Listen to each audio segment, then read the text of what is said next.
Prime Minister, I was here reporting during Labor's sports rorts scandal, the Ros Kelly affair. It was a shocker. But this is one of those rare things, a bit like Godfather 2, where the sequel is bigger and badder than the original. I mean, really, the recommendations of an independent expert authority overlooked, swept aside for political expediency, lists of marginality of seats drawn up, colour-coded seats, Prime Minister, of marginality.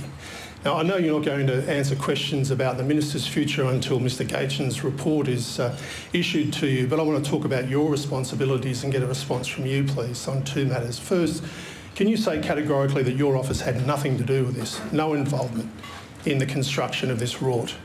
And secondly, what will you do as Prime Minister to ensure the integrity of the expenditure of taxpayers' funds in this scheme, but in so many others across government where there is such broad ministerial discretion on decision-making, to ensure that money goes to worthwhile, I'm not saying these projects weren't worthwhile, but the most worthwhile on merit and on need, and not on what best secures a marginal victory for a government.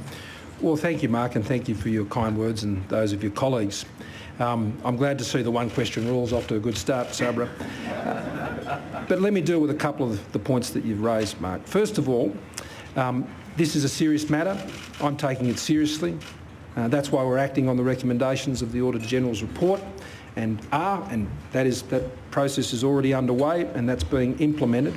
In relation to the issues that you've raised in terms of the management of this issue, as you rightly say, I took that action last Friday week, I think it was, to refer that matter for the application of ministerial standards to the Secretary, which is important because interpretation of these standards needs to be done consistently over time, and I have full confidence that the Secretary will undertake those responsibilities as you would all expect him to, and that will lead him to his recommendations, and I'll deal with those. You've been around this place for a long time, Mark, and one of the things that you'll recall is that Ros Kelly and indeed Catherine King were both involved in programs that gave money to ineligible projects. The Auditor-General found that did not occur. So I think there's quite a significant comparison there between those two. That's not to suggest that I'm not taking the broader observations and findings of the Auditor-General seriously. Of course I am. But I think history is important. I think facts are important. And I think it's important to note that the Auditor-General did not find there were any ineligible projects that were funded under this scheme, and nor did he say that rules had been broken. There was a ministerial authority to make decisions in this matter, and that's what was exercised. Now, observations and commentary has been provided about how that was exercised, and that's a matter that's under review. But equally, for all of those, let's talk about the program.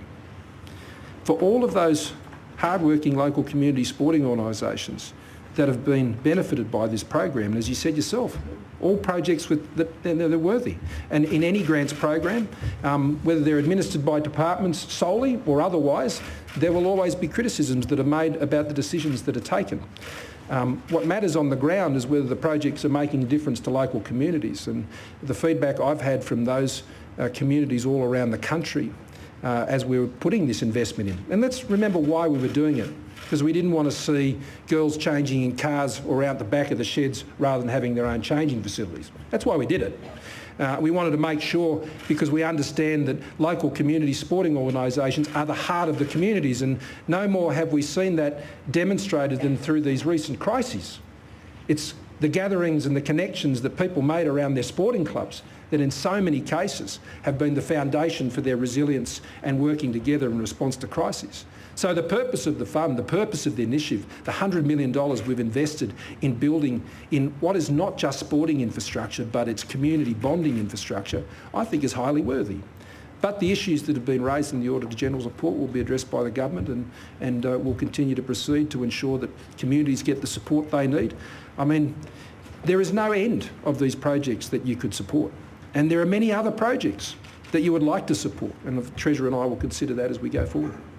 On the Oh, sorry, on that matter. No, well, what Prime Ministers have always done is supported their colleagues and when matters are raised with them, and that has been done since time immemorial with Prime Ministers to relay those positions on to the relevant ministers in those programs, and that's the role that my office played. Sorry? So your office was involved? All we did was provide information based on the representations made to us. As every Prime Minister has always done. As a veteran of the gallery, you'll understand.